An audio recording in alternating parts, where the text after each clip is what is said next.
ये आलम हो चुका है क्योंकि सारा का खा गया जरदारी। ये मौलवी को क्यों तकलीफ हो रही है यार? अंग्रेजों के कुत्ते नलाने वाले लोग हैं, अंग्रेजों के कुत्ते नलाने वाले लोग। किसको बेवकूफ बना रहे हो? किसकी बातें कर रहे हो? ये तो न जाने कहां से आई है और आज पूरे पाकिस्तान की तबाही और बर्बादी कर रही है ये औरत।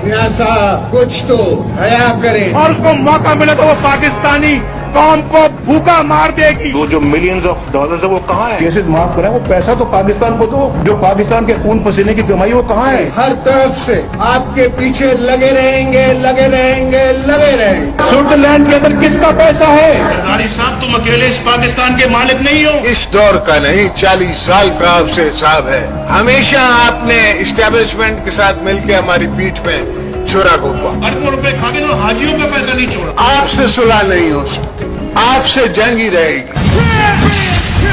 जरदारी साहब, आपकी पीपल्स पार्टी तो कहीं नजर नहीं आती मुझे। आप लड़ेंगे? आप तो जेल नहीं काट सकते। आपका तो शासी गुरु कहता है कि आपको मच्छर काटते थे। शर्म तुमको मगर नहीं आती। क्या मुझे वो आंसू इनके याद नहीं है जो इनने रो रो के अपने जेलों में हालत की थी?